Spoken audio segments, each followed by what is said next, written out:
So hey homies, welcome back to another breakdown video of Stellar Transformation Season 7 and I hope कि तुम लोगों ने इससे पहले का जो प्रीवियस ब्रेकडाउन वीडियो है उसे जरूर से चेकआउट किया होगा, वरना आज के इस ब्रेकडाउन वीडियो में तुम्हें कुछ भी मजा नहीं आने वाला। स्पेशली जो लास्ट ब्रेकडाउन वीडियो हुआ था ना, उसमें क्या कमाल की फाइट हुई थी। स्पेशली जो सीजन 6 से लेकर सीजन 7 तक का जितना ग्रज था ना डिवाइन रियलम के गॉड्स के अगेंस्ट किनियो के दिल में, भाई वो क्या खूब तरीके से निकालता है, लिटरली इनके बहुत बुरी तरीके से बचाता है और दोनों एपिसोड देख के बहुत मजा आने वाला है। तो जाके चेकआउट जरूर कर लेना, जिसका लिंक तुम्हें पिन कमेंट पे मिल जाएगा। सो गाइस, आज के वीडियो की स्टार्टिंग में एग्जैक्टली उसी मोमेंट से होती है जहाँ किनियो ने जब सारे के सारे जो गॉड किंग्स थे ना, इन सभी को अपना सर्वेंट बना लिया था, कुछ को आजाद कर दिया था, जिनमें से एक थी ब्लड सी क्वीन। लेकिन यहाँ पे जो एक्सल्टेड सेलेस्टियल शाओ याओ है ना, उससे रिलेटेड यहाँ पे किनियो को काफी सारी सीक्रेट्स का पता चलता है, जिनमें से एक की जो अपना हाउफी है ना, उसकी मदद के लिए ब्लड सी क्वीन के अगेंस्ट जो एक्सल्टेड सेलेस्टियल शाओ याओ है उसने अपनी बात रखी थी। इवन की अशरा गॉड किंग को भी प्रेफर किया था कि वो खुद हाउफी को ट्रेन करे और साथ ही उसे गाइड करे। अब इतना सब कुछ अगर एक एक्सल्टेड सेलेस्टियल किसी के लिए कर रहा है, हाउफी जो कि गॉड किंग भी नहीं है, तो फिर जाहिर है किनियो का ध्यान तो जाएगा ना। ये तो रही बात की बात गाइज, लेकिन यहाँ पर जो चेहू है ना वो आ चुके थे और साथ ही किनियो को पता चलता है कि इन्होंने एक एक्सल्टेड स्पिरिचुअल ट्रेजर को भी रिफाइन करने का मेथड ढूंढ निकाला है, जिसके चलते सबके होश उड़ जाते हैं। अब गाइज असली कहानी की शुरुआत यहाँ से होने वाली है, बट उससे पहले गाइज ये रहे आज के वो शाउट आउट्स जिन्होंने की हमारे चैनल के मेंबरशिप को ज्वाइन किया है। तो कांग्रेचुलेशन गाइज, और क्या बात है यार, ज़ूमो के फैंस बड़े ज्यादा नजर आ रहे हैं। तो चलो फिर वीडियो को शुरू करते हैं। सो गाइज सबसे पहले हम यहाँ पे किनियो को देख पाते हैं, जो कि यहाँ पे एल्डर चीहू के साथ बैठा हुआ था और इस बार जब वो सुनता है ना कि वाकई में इन्होंने किसी एक्सल्टेड सेलेस्टियल स्पिरिचुअल ट्रेजर को रिफाइन किया है, तो भाई उसके तो होश ही उड़ चुके थे और अब वो उससे पूछ ही लेता है कि आखिर आपने ये किया तो किया कैसे। अब गाइज यहाँ पे मैं पहले ही तुम्हें बता दूं कि किनियो इस बंदे को बहुत ज्यादा एडमायर करता है, स्पेशली जो कमिटमेंट इसने किया था ना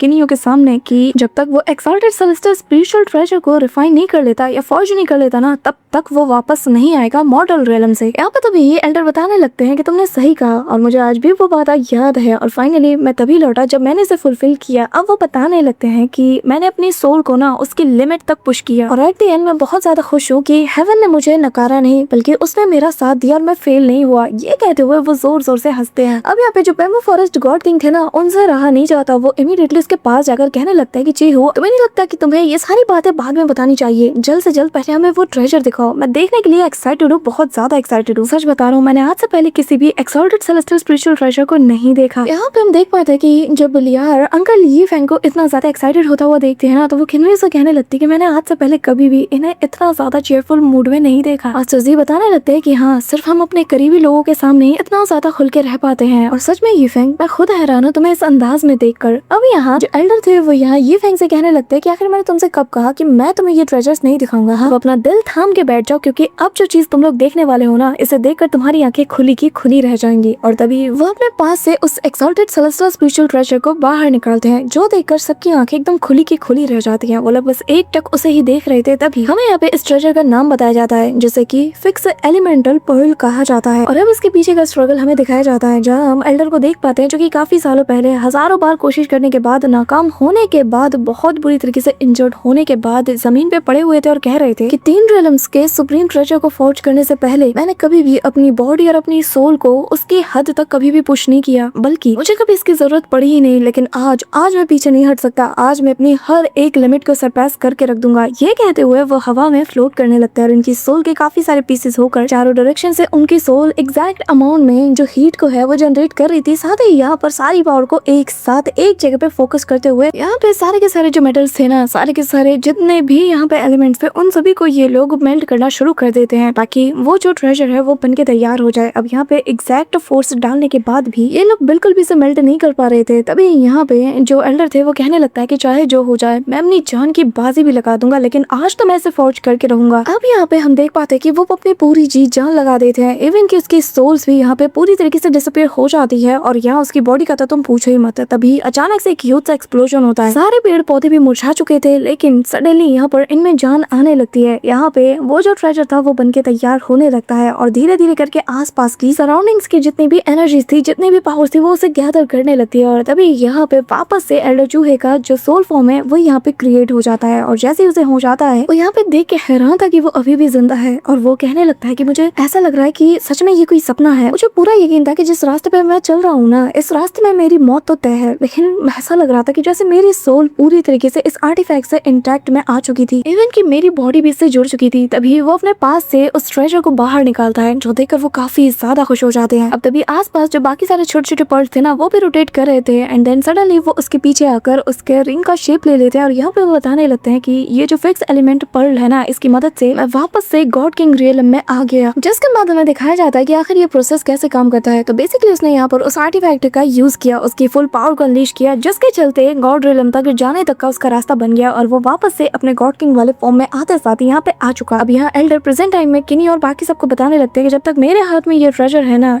ये एलिमेंट पर्ल ट्रेजर, जब तक ये मेरे पास है तब तक एक एक्सॉल्टेड सेलेस्टियल भी मुझसे पंगा लेने का सोच भी नहीं सकता। किनियो कहने लगता है कि क्या वाकई में ये इतना ज्यादा पावरफुल है, जिस पे वो कहने लगता है कि अगर तुम्हें यकीन नहीं तो तुम मुझे आजमा सकते हो। अब गाइस वी ऑलरेडी नो कि किनियो को नए नए आर्टिफैक्ट्स को ट्राई करने का कितना ज्यादा शौक है, तो बस वो हाँ कर देता है और इनके बीच बैटल जो है वो शुरू हो जाती है। और अब ये दोनों एक दूसरे के आमने सामने खड़े थे। यहाँ पे सबसे पहले जो एल्डर थे वो अपने पास से अपने ट्रेजर को बाहर निकालते हैं। ऑफ कोर्स वो इसी को तो यूज करने वाले थे। वहीं दूसरी तरफ किनियो सबसे पहले यहाँ पे अपने फॉर्मेशंस का यूज करता है, जो कि इवन एल्डर चूहे को भी बहुत ही ज्यादा शॉक्ड में डाल देती है। अब गाइस जाहिर है किनियो के पास एक एक्सॉल्टेड सेलेस्टियल स्पिरिचुअल ट्रेजर तो है नहीं, तो फिर वो ट्रेजर का कैसे यूज कर सकता है। इसके नीचे जो भी ट्रेजर्स है अगर वो उसका यूज करेगा तो जाहिर है वो हार जाएगा। इसीलिए किन्मो यहाँ पे अपने फॉर्मेशन का यूज करता है और यहाँ जो एल्डर है वो कहने लगते हैं कि मुझे लगा नहीं था कि तुम इसका यूज करोगे, पर ठीक है चलो देखते हैं किनियो। ये कहते हुए वो सीधा किनियो की तरफ इस फिक्स एलिमेंट पर्ल को थ्रो कर देते हैं, जो देखते साथ ही किनियो कहने लगता है कि ठीक है मैं भी रेडी हूँ और अब मैं देखने वाला हूँ कि आखिर ये फिक्स एलिमेंटल पर्ल कितना ज्यादा पावरफुल है। अब किनियो अपने फॉर्मेशन को सीधा आगे कर देता है और उसके फॉर्मेशन से जैसे ही ये टकराता है ना, तो भाई सेकंड के आधे हिस्से में ही उसका फॉर्मेशन पूरी तरीके से ब्रेक कर जाता है। किन्मो इसके इम्पैक्ट से अपनी बॉडी को बचाने के लिए ना आसपास और भी सारे डिफेंसिव फॉर्मेशन को सेट कर देता है और अब रेडी था वो। उस दौरान यहाँ पे ये सेलेस्टियल ट्रेजर सीधा अपने मास्टर के पास वापस चला जाता है। इस दौरान किनियो जब इसकी पावर को देखता है ना, तो उससे रहा नहीं चाहता और वो कहने लगता है कि सच में क्या कमाल का ट्रेजर है। मेरी 3 रियल्स की अब तक की जो जर्नी रही है ना, मैंने कभी भी इतना पावरफुल और इतना हार्ड मटेरियल कहीं नहीं देखा। सच में ये बहुत ज्यादा स्ट्रॉन्ग है और एल्डर क्या आप मेरे इन फॉर्मेशन को डिस्ट्रॉय कर सकते हो। ये कहते हुए किनियो यहाँ पर अपने बाकी सारे फॉर्मेशंस को सेट कर देता है, जो देखकर एल्डर यहाँ पे कहने लगते हैं कि यार तुम मेरे सक्सेसर हो और मैं अपने सक्सेसर को ऐसे डाउट में कैसे छोड़ सकता हूँ। देखते हैं कि जब मैं तुम्हारे इस फॉर्मेशन को डिस्ट्रॉय करूंगा तो तब तुम्हारा रिएक्शन कैसा होगा। अब यहाँ एल्डर चूहे अचानक से खुद को ट्रांसफॉर्म कर लेते हैं, वो भी एक ट्रेजर के शेप में, जो देखकर इवन की किनियो भी हैरान था और कहता है कि एल्डर आखिर आप ये क्या कर रहे हैं। जिस पे वो बताने लगते हैं कि चौंको मत, क्योंकि ये जो फिक्स एलिमेंट पर्ल है ये अपने आप से ही अपने लिए एक सेपरेट स्पेस तक को भी फॉर्म कर सकता है, इवन कि इसके अंदर वो दूसरे लोगों को भी आने दे सकता है। ये सुनकर तो किनियो के होश उड़ जाता है। वो कहने लगता है कि मतलब कि एक न्यू यूनिवर्स जैसा। किनियो के होश उड़ चुके थे और वो मान जाता है कि सच में इन्हें इस जमाने में इस जनरेशन में बीट कर पाना बहुत ज्यादा मुश्किल है और सच में ये एक मास्टर ऑफ ट्रू फॉर्मेशंस है। अब तभी वो एक एक करके किनियो के सारे फॉर्मेशंस को डिस्ट्रॉय कर देता है। अब यहाँ जो लास्ट वाला बचा था उसे डिस्ट्रॉय करने के लिए जैसे ही वो जाता है ना, तो किनियो यहाँ पर अपना एक और तगड़ा वाला फॉर्मेशन एक्टिवेट कर देता है, जिससे इसकी जान बच जाती है। वो कहता है कि मैं मान गया कि ये जो फिक्स एलिमेंट पर्ल ट्रेजर है ये सच में एक ट्रू सेलेस्टियल स्पिरिचुअल ट्रेजर है और एक एक्सॉल्टेड के लिए उनके नाक में बहुत बुरी तरीके से दम करने वाला है, लेकिन मैं खुश हूँ कि मैं इसे अपने फॉर्मेशंस के दम पर अकेले इसे टेस्ट कर पा रहा हूँ, जो कि मेरे ख्याल से बहुत ही ज्यादा नाइंसाफी है। जिस पे एल्डर कहने लगते हैं कि ठीक है फिर तुम कुछ और भी यूज कर सकते हो। अब किन्मो कहता है कि ठीक है फिर अब मैं कुछ डिफरेंट ट्राई करने वाला हूँ। अब यहाँ पे इस दौरान जैसे ही वो ट्रेजर तेजी से उसकी तरफ अटैक करने को आता है ना, किन्मो यहाँ पर अपनी सारी फोर्स लगाकर उसके सामने एक शील्ड टाइप का क्रिएट कर देता है, जिसके चलते वो इसे रिफ्लेक्ट कर देता है और पहली बार सरप्राइजिंगली किनियो ने इस एक्सॉल्टेड सेलेस्टियल स्पिरिचुअल ट्रेजर को पीछे हटने पे मजबूर कर दिया और तभी उसके अंदर से जो एल्डर है वो बाहर आते हैं और वो हंसते हुए कहने लगते हैं कि क्या बात है, जैसा कि मैंने मेरे सक्सेसर से उम्मीद किया था, तुम बिल्कुल मेरी उम्मीदों पे खरे उतरे हो। तुम्हारी स्ट्रेंथ तो बहुत ही ज्यादा कमाल की है, मैं मान गया। अब ये सुनकर ना जो किनियो है वो उन्हें रिस्पेक्ट देता और कहने लगता है आपकी तारीफ के लिए शुक्रिया, पर क्या मैं आपके इस फिक्स एलिमेंट पर्ल के जो स्पेस है उसके अंदर एंटर हो सकता हूँ? मुझे इसके अंदर जाना है और इसे ऑब्जर्व करना है, तो क्या मैं जा सकता हूँ? जिस पे एल्डर बताने लगते हैं कि पहले मुझे ये बताओ किनियो, मैंने सुना है कि तुमने एक 9 turn sky rending forging method को क्रिएट किया है, क्या ये बात सच है? अगर हाँ तो तुम मुझसे अगर वो मेथड एक्सचेंज करो ना तो शायद मैं तुम्हें अंदर जाने दे सकता हूँ, इवन कि वो जो ट्रेजर है मैं कुछ दिनों के लिए तुम्हें दे भी सकता हूँ। ये सुनकर किनियो हैरान था और कहने लगता है कि क्या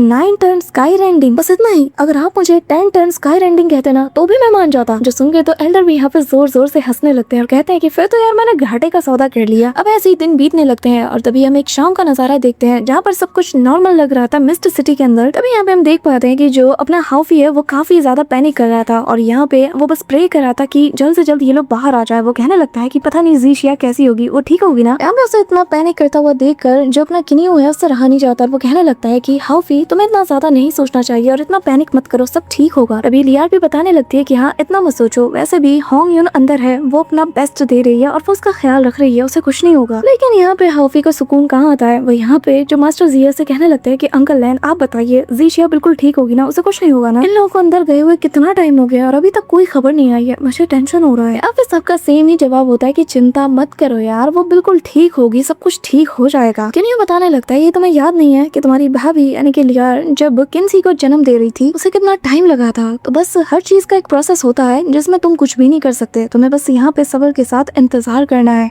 हाउफी जब किन्यू की ये सारी बातें सुनता है ना तो वो कहने लगता है कि हाँ देखो तो मुझे कौन ज्ञान दे रहा है, तुम्हें पता है कि तुम ऐसी सिचुएशन से गुजर चुके हो और तुम कितने ज्यादा काम थे वो मुझे अच्छे से पता है, तुमने कितना सब्र से काम लिया मैंने सब देखा है और तुम फिर भी मुझे ज्ञान दे रहे हो। अब यहाँ पे ये सुनकर ना बेचारा किन्यू उसकी बोलती बंद हो जाती है। तभी यहाँ पे जो सेब वाले वो बताने लगता है कि चिंता मत करो सब ठीक होगा। मास्टर जी भी बताने लगता है कि हाँ इस वक्त उसकी मदद करने के लिए लिंगर और होंग यून दोनों ही उसके साथ अंदर मौजूद हैं, सब कुछ ठीक होगा और वो लोग इस काम में माहिर है। तभी यहाँ पे सेवल उसका ध्यान भटकाने के लिए कहता है कि ये सब छोड़ो, तुम्हें फिलहाल ये सोचना चाहिए कि आखिर तुम बेबी का नाम क्या रखोगे, क्या तुमने कोई नाम सोचा है। ये सुनकर हाउफी काफी ज्यादा खुश हो जाता है और उछलते कूदते हुए उसके पास जाते हुए कहने लगता है कि अरे हाँ ऐसा कैसे हो सकता है, मैंने तो बहुत पहले ही उसका नाम सोच लिया था, पता है अगर लड़का होगा तो मैं उसका नाम कि तभी हम देख पाते कि अंदर से आवाज आती है और यहाँ पे लिंगर बाहर आती है और जिसे देखकर हाफी से रहा नहीं जाता और वो कहने लगता है कि बताओ क्या हुआ, जिसपे वो बताने लगती है कि मुबारक हो तुम्हें ट्विंस हुए हैं, उसने एक लड़का और एक लड़की दोनों को जन्म दिया है। अब ट्विंस का सुनकर हाफी काफी ज्यादा खुश हो जाता है और कहने लगता है कि कमाल की बात है। ये कहते हुए वो सीधा उससे मिलने के लिए अंदर की ओर रवाना हो जाता है। इस दौरान बाकी सब भी उनसे मिलने के लिए अंदर की ओर जाने लगते हैं बट सडनली यहाँ पे किन्यू को कुछ फील होता है जिसके चलते वो रुक जाता है और दूसरी ओर देखने लगता है। ये देखकर लियार उससे सवाल करती है और कहने लगती है कि क्या हुआ, सब ठीक है ना। जिस पे किन्यू उससे कुछ नहीं कहता और कहता है कि तुम अंदर चलो मैं आता हूँ, मुझे बस थोड़ा काम है। ये कहते हुए किन्यू यहाँ से दूसरी ओर रवाना हो जाता है जो देखकर मिस लियार को उसकी फिक्र होती है। अब किन्यू यहाँ पे एंट्रेंस की तरफ रवाना हो जाता है। जैसे वो यहाँ पे अपीयर होता है तो उसे कुछ फील होता है। यहाँ पे हम देख पाते हैं कि एक मिस्टीरियस सा फिगर अपीयर होता है जिसे देखकर यहाँ पे किन्यू इमीडिएटली उसे रिस्पेक्ट देते हुए कहने लगता है कि एक्सॉल्टेड सेलेस्टियल शाओ याओ मुझे माफ कर दीजिएगा कि मैं यहाँ पर आपके वेलकम के लिए अवेलेबल नहीं था, मुझे यहाँ पे आपसे पहले अपीयर होना चाहिए था। ये कहते हुए वो उनसे रिस्पेक्ट के साथ माफी मांगता है जिसमें यहाँ पे जो एक्सॉल्टेड सेलेस्टियल शाओ याओ है वो उसके करीब आता है और कहने लगता है कि मैंने सुना है कि हाउफी फादर बन गया है और उसकी वाइफ ने बच्चा जन्म दिया है और इसीलिए मैं स्पेशली बस उसे कांग्रेचुलेट करने और उससे कुछ ब्लेसिंग्स देने के लिए आया हूँ। ये सुनकर किन्यू हैरान था लेकिन फिलहाल के लिए वो उन्हें अंदर की ओर ले जाता है। अब यहाँ जैसे ये लोग अंदर की ओर बढ़ रहे थे हमें यहाँ पे अंदर का नजारा दिखाया जाता है जहाँ पे भाई जो अपना हाउफी है वो तो खुशी के मारे पागल हो रहा था और उछलते कूदते हुए अपने बच्चों के साथ वो खेल रहा था और कहने लगता है कि फाइनली अब मेरे पास एक बेटी भी है और सारा देखो ये कितनी ज्यादा क्यूट है। ये कहते हुए वो उसे पेड़ पे लेके चढ़ जाता है जो देखकर सभी लोग उससे कहने लगते हैं कि बंदर कहीं क्या तुम्हें पता भी है तुम कर क्या रहे हो, वो एक छोटी बच्ची है। यहाँ पे सभी लोगों को उसकी फिक्र हो रही थी। तभी यहाँ पे लियार भी उसे रोकने के लिए जाती है कि ऐसा नहीं करना चाहिए लेकिन बेचारा इतना ज्यादा खुश था तो वो क्या ही बोले। लेकिन तभी यहाँ पर बाकी उसे रहा नहीं जाता और यहाँ पे वो चिल्लाते हुए कहने लगते कि मैंने कहा अभी के अभी उसे वापस करो। अब उसकी वाइफ भी यहाँ पे मौजूद थी। अब तभी यहाँ पे हाउफी पेड़ से उल्टा लटकते हुए कहने लगता है कि अरे रे इतना गुस्सा मत हो, जरा देखो ये कितनी ज्यादा खूबसूरत है ना, लेकिन मुझे इसका नाम होशिंग बिल्कुल भी पसंद नहीं आया। ये कितनी ज्यादा खूबसूरत है, इसका नाम तो कुछ बहुत ही बड़ा होना चाहिए, तो बताओ क्यों ना हम इसे हो त्यान त्यान कहें। वैसे भी त्यान त्यान बहुत ही अच्छा नाम है। ये कहते हुए ये बिल्कुल पागलों की तरह यहाँ पे हरकतें कर रहा था। अब यहाँ जब सभी लोग इससे परेशान थे तभी यहाँ एक्सॉल्टेड सेलेस्टियल शाओ याओ साथ ही किन्यू दोनों यहाँ पे आ जाते हैं। अब इन्हें देखते साथ ही मास्टर जी तो इमीडिएटली इसे रिकॉग्नाइज कर लेते हैं लेकिन फिर भी वो थोड़े कंफ्यूज थे जो देखकर यहाँ पे जो एक्सॉल्टेड सेलेस्टियल शाओ याओ है वो कहने लगते हैं कि जियांग फैन तुमने मुझे पहचाना नहीं, हाँ लगता तो ऐसा ही है। जिस पे वो कहने लगते हैं कि आप तो। तभी यहाँ किन्यू उनके पास आता है और कहने लगता है कि अंकल लैन ये असल में एक्सॉल्टेड सेलेस्टियल शाओ याओ है यानी कि हमारे एल्डर। ये सुनकर यहाँ पे इमीडिएटली अंकल लैन उसे रिस्पेक्ट देने लगते हैं लेकिन वो कहता है कि नहीं इतनी फॉर्मेलिटी की जरूरत नहीं है, मैं तो बस यहाँ पे हाउफी को ब्लेसिंग देने के लिए आया था। पर तभी जैसे इसकी नजर हाउफी पे जाती है ना तो वो पाता है कि हाउफी की तो यहाँ पे अलग ही क्लास लग रही थी और इन दोनों के बीच बहस ये चल रही थी कि कौन सा नाम ज्यादा बेहतर है। तभी यहाँ पे जो अपना सेब वाला वो बताने लगता है कि सिस्टर इन लॉ यानी कि भाभी जी का जो बताया गया नाम है ना ये ज्यादा बेहतर है तुझसे। और ये क्या अजीब सा नाम है त्यान त्यान। और एक बात बताओ क्या लड़के का नाम तुम लोगों ने पहले से ही सोच रखा है। अब यहाँ पे ये लोग जब बात कर ही रहे होते हैं तभी एक्सॉल्टेड सेलेस्टियल शाओ याओ वहाँ से डिसअपीयर होकर इनके सामने आते हैं। कहने लगते हैं कि माफ करना पर क्या मैं इस बच्चे का नाम रख सकता हूँ। ये सुनकर हाउफी की सटक जाती है और वो कहने लगता है कि है पर तुम हो कौन जो यहाँ पे मेरे बच्चे का नाम रखोगे, ये मेरा बच्चा है मैं इसका नाम रखूंगा, तुम होते कौन हो। अब उसका ये रूड टोन देख कर ना भाई मास्टर जी को फिक्र होने लगती है। वो मनी मन कहने लगते हैं कि ये तो आज सभी को मर पाएगा और वो उसे रोकने के लिए चाहते हैं और कहते हैं कि थोड़ा तमीज से बात करो, तमीज से। ये एक एक्सॉल्टेड सेलेस्टर हैं। एक्सॉल्टेड सेलेस्टर श्याओ याओ। ये सुनकर हाफी को कुछ भी फर्क नहीं पड़ता, वो बस यहाँ पे चुप हो जाता है। तभी यहाँ पे एक्सॉल्टेड सेलेस्टर श्याओ याओ कहने लगता है कि मैं तुमसे बस रिक्वेस्ट कर रहा हूँ, और ये रिक्वेस्ट एक एक्सॉल्टेड सेलेस्टर होने के नाते मैं नहीं कर रहा। जो सुन के तो भाई यहाँ पे सभी लोग शॉक्ड हो जाते हैं, और तभी एक्सॉल्टेड सेलेस्टर यहाँ पे रिवील करते हैं कि आखिर वो है कौन। जिसके बाद वो बताने लगते हैं कि हाफी मैं तुम्हारा फादर हूँ। ये सुनकर तो हाफी के होश ही उड़ जाते हैं कि ये कैसे हो सकता है। इवन की किनियो, मिस लियार, मास्टर जी और सभी लोग यहाँ मौजूद हर एक बंदा जब ये सुनता है ना तो उनके पैरों तले जमीन खिसक जाती है। हाफी को कुछ देर वक्त लगता है इस बात को प्रोसेस करने में, और तभी वो कहने लगता है कि क्या तुमने सच में अभी ये कहा कि तुम मेरे फादर हो। जिसपे एक्सॉल्टेड सेलेस्टर हाँ में जवाब देता है और कहता है कि मैं यहाँ पर इसी उम्मीद से आया था कि शायद तुम मुझे माफ कर दो और मुझे अपने फादर के रूप में एक्सेप्ट कर दो, और जिसके बाद हमारे बीच भी एक पिता और बेटे का रिश्ता बन जाए, हम साथ में रहें। देखो भाई, हाफी है एक प्रैक्टिकली पर्सन, यहाँ पे प्रैक्टिकली हर एक चीज को प्रोसेस करने की कोशिश करता है। जब इसका दिमाग हैंग होता है ना तो वो यहाँ पे उसके अपीयरेंस को चेक करता है। लिटरली वो उसका 360 व्यू लेता है, और जिसके बाद उसके सामने आकर ना उसे घूरते हुए उसकी आंखों को देखता है। सभी लोग गंभीर थे कि आखिर हाफी क्या बोलेगा। तभी यहाँ हाफी जोर जोर से हंसता है, इतनी जोर से हंसता है कि सभी लोग समझ जाते हैं कि इस ढक्कन ने जो भी समझा होगा ना बहुत ही गलत समझा होगा। अब यहाँ पे हाफी हंसते हुए कहने लगता है कि देखा, ये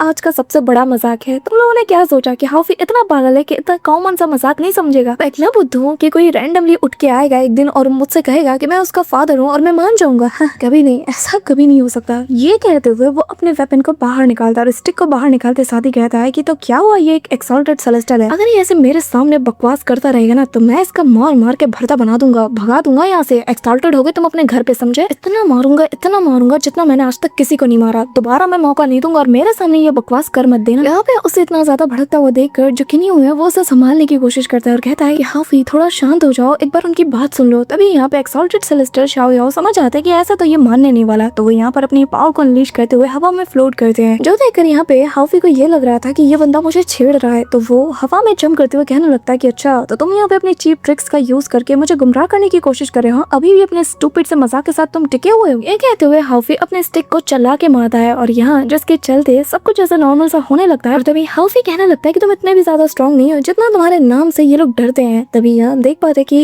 एक बहुत बड़ा सा टॉर्नेडो टाइप का बनने लगता है, जिससे पता चलता है कि यहाँ पर एक्सॉल्टेड सेलेस्टर श्याओ याओ का कभी भी टारगेट ये था ही नहीं कि वो हाफी को चोट पहुंचाए, बल्कि वो तो यहाँ पर उसे अपने फादर होने का सबूत देना चाहते हैं। अब यहाँ पे हम देख पाते हैं कि ये जो टॉर्नेडोज बन रहे थे ना, ये एक एक करके 3 चीजों में स्प्लिट हो जाते हैं और तीनों जाके सीधा हाफी से टकराते हैं और हाफी को यहाँ से काफी दूर ले जाते हैं। जो देखकर लियार को उसकी फिक्र होती है। वो किनियो से कहने लगती है कि सब कुछ ठीक होगा ना, हाफी के साथ कुछ होगा तो नहीं। जिस पे वो कहने लगता है कि चिंता मत करो, एक्सॉल्टेड सेलेस्टर श्याओ याओ को पता है कि इसकी लिमिट्स क्या है। अब तभी सीन शिफ्ट होकर एक बहुत ही मिस्टीरियस सी जगह पे आ जाता है, जहाँ पर काफी सारे ओशंस थे और इनके बीच में एक छोटू सा आइलैंड था जो कि काफी ज्यादा क्यूट था, जहाँ पर हाफी पड़ा हुआ था। अब इस दौरान जैसे ही हाफी को होश आता है ना तो वो देख के हैरान था और कहने लगता है कि आखिर ये कौन सी जगह है और मैं यहाँ पर क्या कर रहा हूँ। तभी यहाँ पे जो एक्सॉल्टेड सेलेस्टर श्याओ याओ है वो उसके सामने आता है। हाफी उसे देखकर कहने लगता है कि बताओ आखिर तुम मुझे यहाँ पर क्यों लाए हो, आखिर तुम मेरे साथ क्या करना चाहते हो। जिसपे एक्सॉल्टेड सेलेस्टर कहने लगते हैं कि अगर तुम मुझे यहाँ पे हरा देते हो तो फिर मैं तुम्हें यहाँ से जाने दूंगा। ये सुनकर तो हाफी कब से इसे मसलने के लिए रेडी बैठा था। वो तो यहाँ पे उसके भाई और जो अंकल लैन है उसने रोक लिया था, और अब जब उसे सामने से मौका मिल रहा है तो वो कैसे पीछे हटता। तो वो तेजी से उसकी तरफ रश करते हुए कहता है कि अच्छा अब देखो मैं तुम्हारी कैसे चटनी बनाता हूँ। ये कहते हुए जैसे ही वो उसके ऊपर अपने स्टिक से हमला करता है ना तो वो एक फिंगर से उसके वेपन को दूर रिपेल कर देता है, जो देखकर हाफी दोबारा से हमला करता है। दोबारा से सेम चीज होती है। यहाँ पे हाफी कहता है कि मैं तुमसे तब तक फाइट करता रहूंगा जब तक कि मैं तुम्हें मसल के नहीं रख देता। अब दोबारा से जैसे ही वो उसके ऊपर अपने उस स्टिक से हमला करता है ना तभी यहाँ वो बंदा डिसअपीयर हो जाता है, और यहाँ पे एक्सॉल्टेड सेलेस्टर श्याओ याओ तभी उसके ऊपर एक इंटेंस हेवनली प्रेशर बढ़ने लगता है, इवन कि हाफी इससे संभाल भी नहीं पाता। और तभी हम देख पाते हैं कि यहाँ एक्सॉल्टेड सेलेस्टर श्याओ याओ अपने बीस्ट फॉर्म में आ चुके थे, और यहाँ पे उनका जो जायंट सा हैंड था, मंकी हैंड, वो उसे मसलने की कोशिश कर रहा था। हाफी जो कि यहाँ पर अपनी पूरी जी जान लगाकर उसके हाथ को जैसे तैसे रिपेल करने की कोशिश करता है, लेकिन इस दौरान इसके पैर कांप जाते हैं। यहाँ पे हाफी उसके प्रेशर को झेल ही नहीं पाता, बट जैसे तैसे करके उसके फिंगर्स के बीच से स्लिप होकर वो बाहर निकल जाता है और कहने लगता है कि तुम्हें क्या लगता है कि एक एक्सॉल्टेड सेलेस्टर होने के बाद तुम मेरे जैसे एक मामूली से हेवनली डाइटी के साथ खेल सकते हो? तुम्हारा जो मन करेगा तुम करोगे। तुम्हें क्या लगता है मैं तुम्हारी उंगलियों पे नाचूंगा? कभी नहीं। अगर तुम्हारे पास समय है तो मुझे मार के दिखाओ। ये कहते हुए हाफी वापस से उसके ऊपर हमला करने के लिए पहुंच जाता है। अब यहाँ गाइस दे तनातन मुक्के पे मुक्का, और यहाँ पे अपने स्टिक से वो वार करता है, लेकिन एक एक्सॉल्टेड सेलेस्टर तो फिर एक एक्सॉल्टेड सेलेस्टर ही है। वो बहुत इजीली इसके हर एक अटैक से डॉज कर जाता है, और ये देखकर हाफी का गुस्सा 7वें आसमान में पहुंच जाता है। वो चिल्लाते हुए कहता है कि तुम क्या कर रहे हो, तुम डॉज क्यों कर रहे हो? दम है तो मेरे अटैक्स लो ना अपने ऊपर। अब एक्सॉल्टेड सेलेस्टर जिस दौरान इसके अटैक से डॉज कर रहा था उसी दौरान वो अपना हाथ ऊपर की ओर उठाता जाता है, पकड़ता है हाउफी को और सीधा जमीन की ओर पटक देता है, लेकिन सक्शन फोर्स से वापस से इसे अपनी ओर खींचता है और लगाता है एक तमाशा, जिसके चलते वो सीधा सामने वाली चट्टान से जा टकराता है। अब यहाँ हाउफी जो कि हाफते काफते कहता है कि अच्छा तो तुम्हारे अंदर भी दम है, ठीक है चलो दोबारा फाइट हो जाए। तभी यहाँ पे ये सुनकर जो एक्सॉल्टेड सेलेस्टियल वो उसके सामने आता है और कहने लगता है कि ठीक है अगर तुम यही चाहते हो तो यही सही। अब जो मैं फ्लेम से तुम पर हमला करूंगा और अगर इससे तुम्हारी इनसेंट सोल सर्वाइव कर गई तो ये जो तुम्हारे फादर की तरफ से तुम्हारे लिए जो ट्रायल है ना, ये तुम्हारे लिए एक बहुत बड़ी अपॉर्चुनिटी बन जाएगी, क्योंकि इसके अंदर टाइम लॉ भी फ्यूज्ड है। यहाँ पे तभी हम देखते हैं कि वो फ्लेम सीधा उसके बॉडी के अंदर जाने लगती है, जिसके चलते हाउफी को काफी ज्यादा जलन होता है उसकी बॉडी के अंदर और वो यहाँ पे छटपटा रहा था दर्द के मारे। यहाँ पे आसपास की जगह पे भी काफी ज्यादा आग लग चुकी थी और हाउफी यहाँ पर अपनी सोल को बर्न होता हुआ देख पा रहा था, जो कि अंदर से ही उसे जैसे मार रही हो। धीरे धीरे करके हाउफी की आंखें एकदम लाल होने लगती है। तभी एक्सॉल्टेड सेलेस्टियल कहने लगता है कि अगर तुम इसके जरिए से अपनी सोल को टेम्पर कर पाए और इसे अगर तुमने झेल लिया तो तुम्हारी सोल जो है वो हेवनली टाइटल रियलम से आजाद हो जाएगी, जिसके बाद तुम ब्रेक थ्रू करके बहुत इजीली आगे बढ़ सकते हो। इस दौरान हम हाउफी की इनसेंट सोल को देख पाते हैं, जो कि बहुत ही ज्यादा छोटा था और धीरे धीरे करके इस फ्लेम से वो टेम्पर भी हो रहा था। तभी धीरे धीरे करके वो पूरी तरीके से शैटर्ड सा हो जाता है, जो देखकर हाउफी चिल्ला उठता है क्योंकि उसे बहुत पेन हो रहा था। और यहाँ एक्सॉल्टेड सेलेस्टियल शाओ याओ उसे देखकर कहता है कि उम्मीद करता हूँ कि तुम इससे कुछ न कुछ तो जरूर हासिल कर लोगे। इस दौरान हाउफी चीखते और चिल्लाते हुए कहता है कि मैं हार नहीं मानने वाला।